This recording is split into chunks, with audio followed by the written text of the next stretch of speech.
Good afternoon. How are you doing? Well, this is my future project. You may be able to see it on the bench here. It's a radio I received from my good buddy Bob. Haven't heard from him in quite a few weeks. He picked this up at, I don't know, a yard sale somewhere. He goes all over and finds these things. And the speaker, I don't know if it's any good. I have never worked on a radio that had what they call a moving vane speaker. It doesn't use a typical voice coil. It's a high impedance speaker, in other words, no output transformer. The radio is in the early 30s. There is no model number or anything on the chassis. No name on the chassis, other than a tag on the back said Radio Corporation of America. So that's most likely an RCA. The cabinet, I'll show you some close-ups of this. He's going to take care of the cabinet. I'm no good at cabinets, and I don't have the stains and all the stuff that they use. Nothing in here but patent numbers, and it doesn't say anything about RCA or anything except on the back of the chassis. He's got the original knobs, and it takes a I-tube, which he has right here. I haven't done anything with it other than he brought it into Old McDonald's farm at 8:30 this morning, and we talked for about an hour on this and his adventures of different places that he's gone to and different radios and different things he's picked up. And he figures, well, I wanted to work on something that was a wood case radio with the larger IF cans and so on. A little easier for me to work on and less apt to have silver mica disease. So he says, you know, I want to work on this one. I'm going to get you some close-ups here of it. And this is going to be a future project, and I'm making this video in case any of you guys out there that do watch this, that work on these old radios, you might be able to tell me and give me some hints on that speaker. The speaker is in real bad shape. It's been worked on, it's been glued, it's been patched, it's been soldered on, and I don't even know if it works. I mean, I haven't tested anything. And the audio output tube is rusted. It's a metal tube. It's rusted. And there's no markings on it. I know it's a series wired set. And it would be either a 25L6, 35L6, or a 50L6. I have to go and check all the other tubes in here to find out. And there is no schematic because there's no model number. He can't find anything, and he's got much better eyes than I have. But I replace one capacitor at a time. That's the way I do it, one at a time, that you don't make any mistakes. Before you plug it in, and I'm going to show you, let's get a close-up of this here. Instead of looking at my ugly kisser, let's look at something more beautiful over here.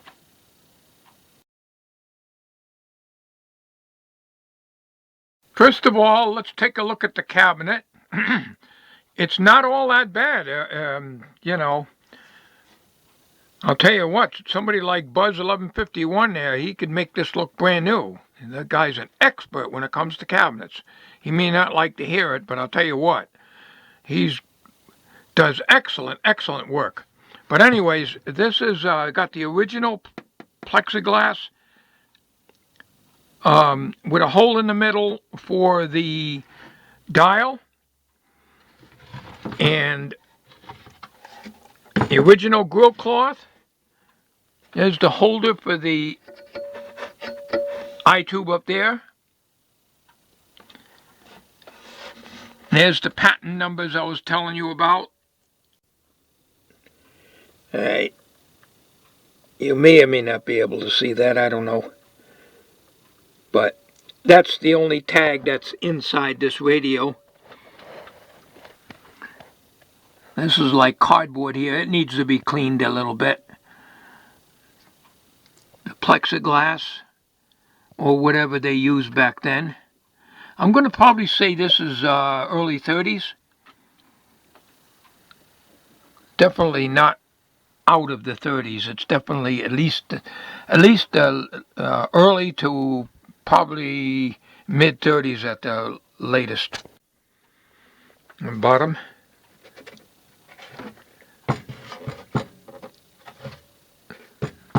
This looks in pretty darn good shape. Not sure what he told me he paid for it. Didn't pay all that much for it. But it needs a little veneer work and stuff like that. But I'm not touching the cabinet. He's going to do all that. When it comes to that kind of work, I'm not very good at it. I usually just glue things and paint them and stuff like that. And this needs, to be stained and polyurethane or whatever they did, whatever the guys use on these things. But let's get on to the radio itself now. The reason I'm showing you this is maybe you can identify this. This is the tag I was telling you about. I hope I don't spill everything over here. On the top it says Radio Corporation of America.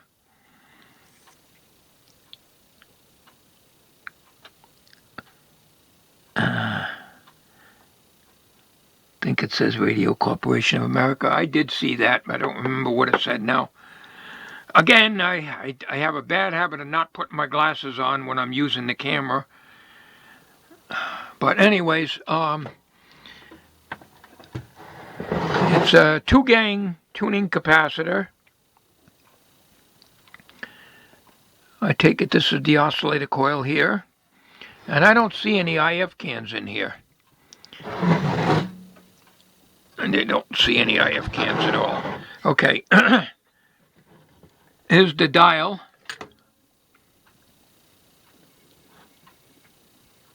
Now, I think the radio came with the red markings on the dial there. The original knobs. And the speaker. Moving vein speaker. It's really, really in bad shape.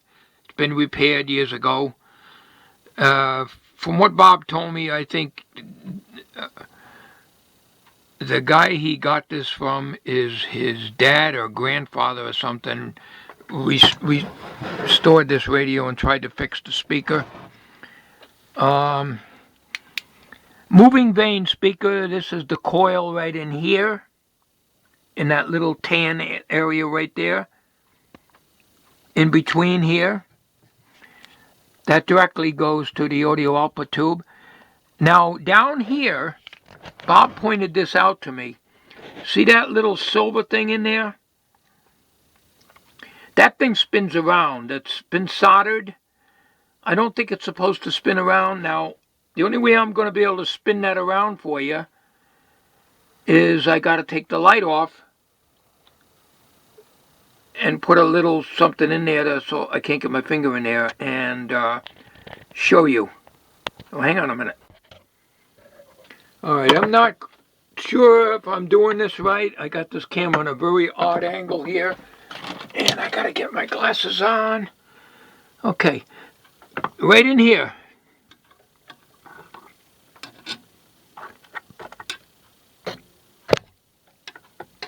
That thing moves around in there. See that?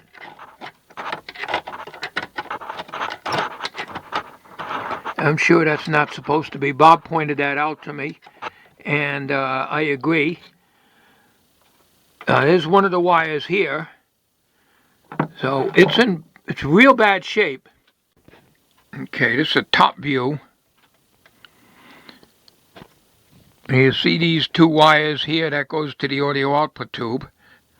Though I haven't traced them out yet. And there's the coil right between, sandwiched between these two insulators here. And the eye tube.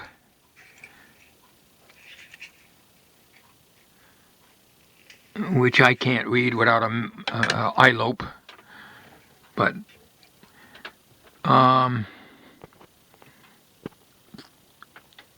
35 I think I read this in McDonald's, the 35Z5. But this is the audio output tube. Now what really bothers me is I don't think this is in its right socket. This is supposed to be the audio output tube, but somebody wired in a new cord not too long ago, and it's jury-rigged this up to the audio output tube, because this is a 35Z5. This has got to be a audio output tube, and I got to trace this circuit out. I'm not going to do this on video, but it's been overheated, burnt the paint off years ago, and burnt off whatever writing was on here. So Bob and I both looked very carefully, couldn't find anything on the tube. So I can't even stick it in a tube tester. So the next thing I have to do is trace out where those speaker wires go.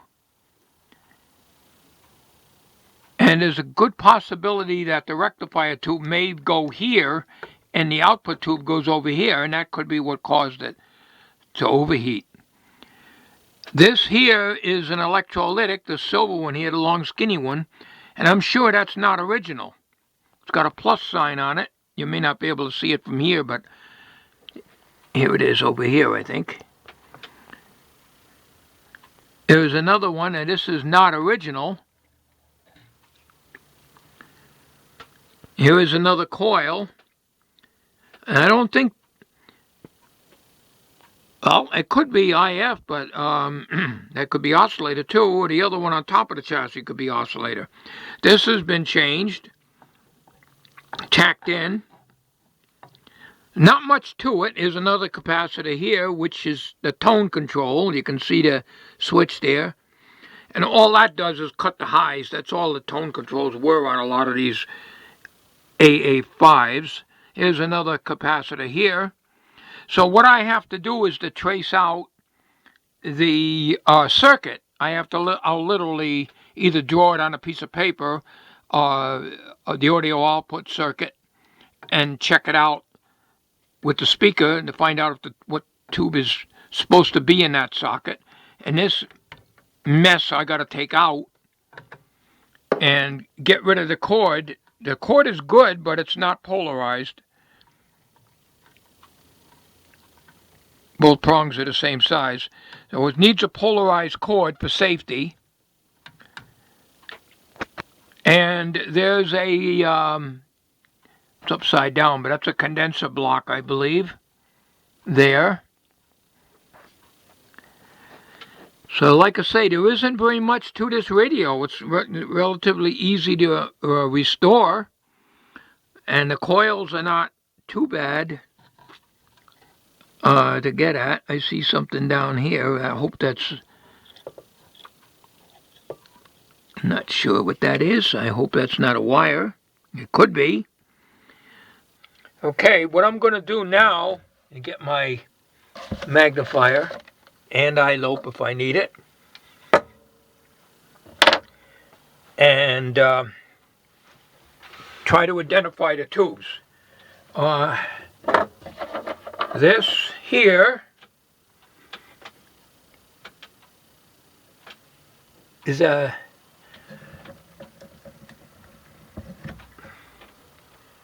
a 25Z5. All right, so we'll write that down. 25Z5. Okay, we'll put that back in the socket so we don't, these aren't marked. This is, don't tell me that's not marked either.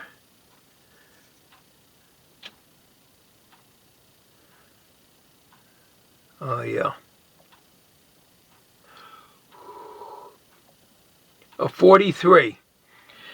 There's a trick to bringing out the letters. It works 50% of the time. If you don't see the tube numbers on the glass, just take your breath and go, and it brings it out enough that you can read it. You probably won't see it on the camera.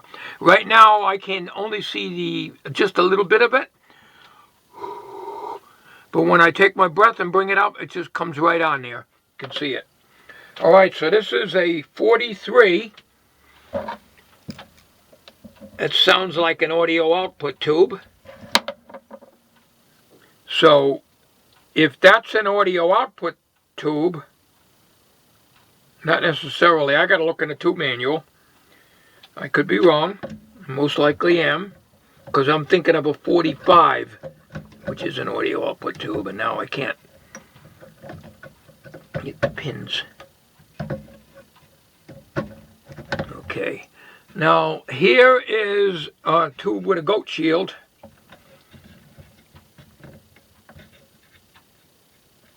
And I may have a problem getting that grid cap off of there.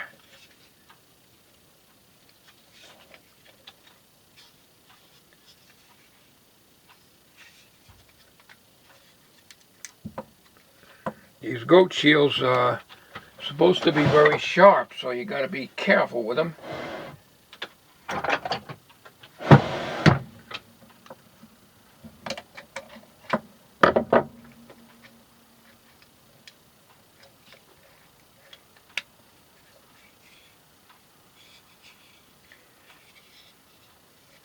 There was usually a band spring, a spring on here. I don't know if I'm even in camera. There is a spring, a wire that goes around, and I can feel it right here. See it? See it right there? That holds the goat shield together. So you slide that down. It's like a piston ring. See it? You slide that off. And now you can separate your goat shield. That's what they call them, a goat shield. Not to be confused with old 64 goat. This is a 6D6. Now, for a series wired radio, I find this extremely strange.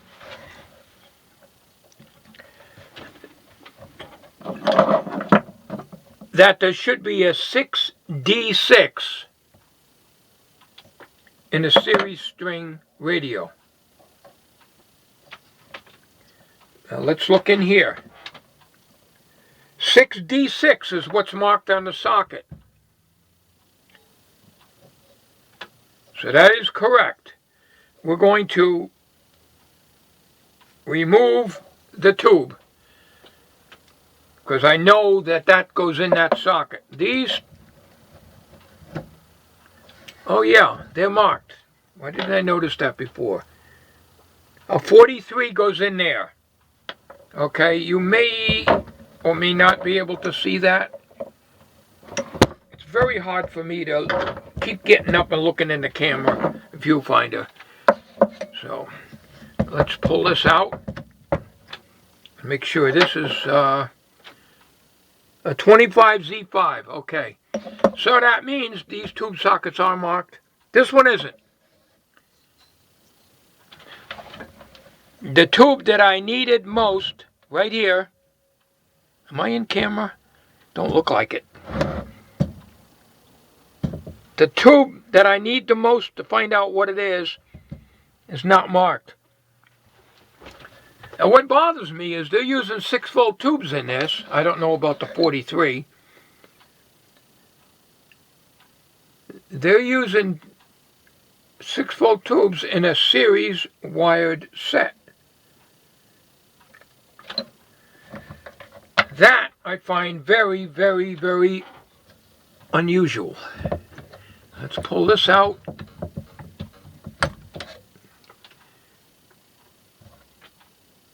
A 6C6. A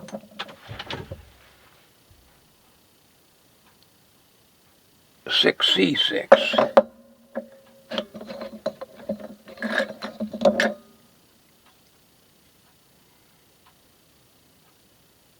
43. 6D6, 6C6. 6C6. Let me get you a close-up. Down here next to the tuning capacitor,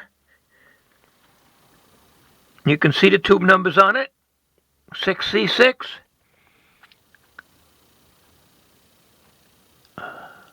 What did they say? 6D6? I'm sorry, my glasses don't show that. 6D6. 6C6. 6D6. 43. 25Z5, but this one isn't marked. All-American 5 is another capacitor here.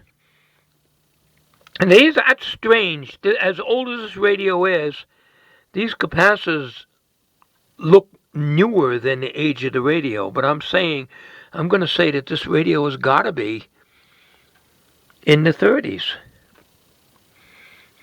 And when they use moving vanes, I believe they came out in the 20s. You can see a little better there with that speaker there.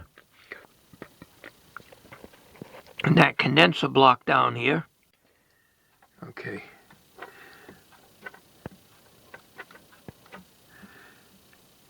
Well, I'll tell you, it's going to be an easy restore if I can find what this tube is, because now we're really screwed up. I got to sit and add these filaments up. Unless the 43 has a very high filament voltage, which I'm sure it does not. I can find out in the manual, and I won't do that on this video. This is just a show and tell of my future project. The numbers are almost impossible to read. It's 6, it looks like 6F5, but it isn't. I think it's a 6E5. So, alright, so that's a 6-volt tube. This is unknown.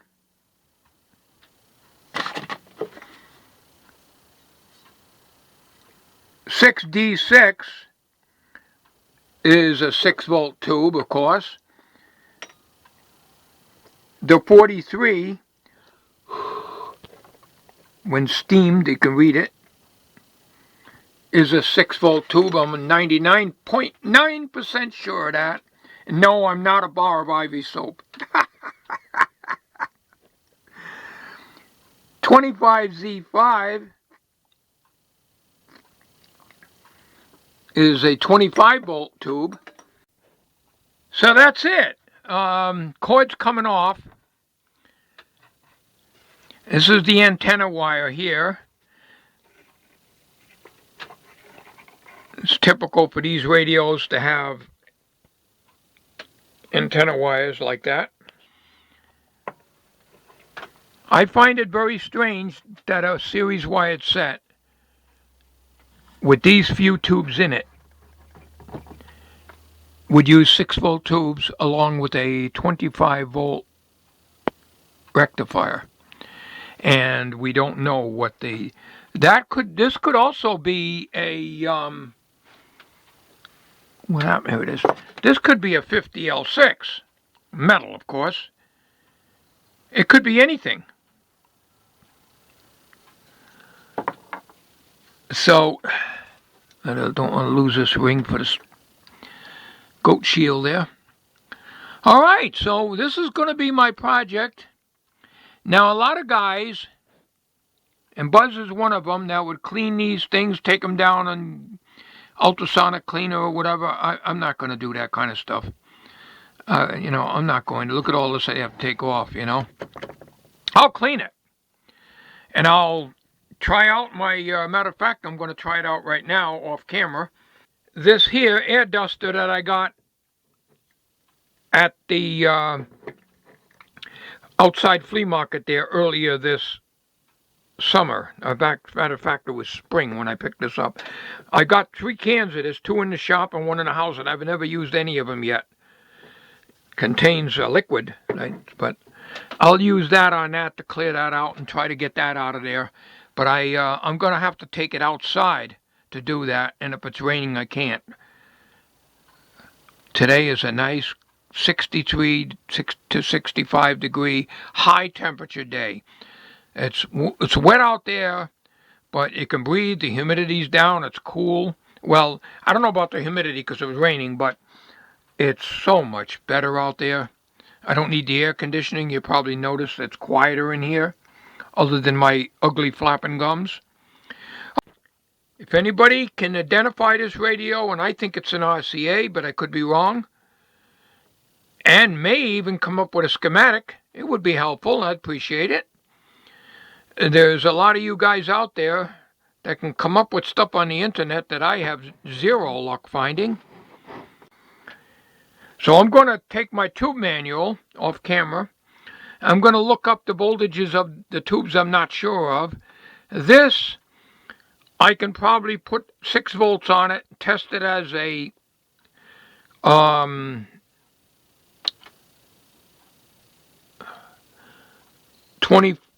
test it, set the settings for 25L6 and put 6.3 on it, and then maybe move it up to 12 volts. I don't want to damage my tube tester. And if I get any reading out of it, okay. Most of these octal tubes, pins 2 and 7 are filaments, so I can check those with the ohm meter first. Because this is my stumbling block as to what type of tube this is.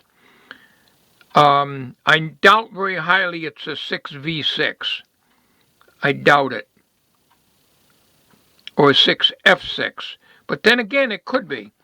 Why this socket here is not marked and every other one is, I don't know. Thank you for watching.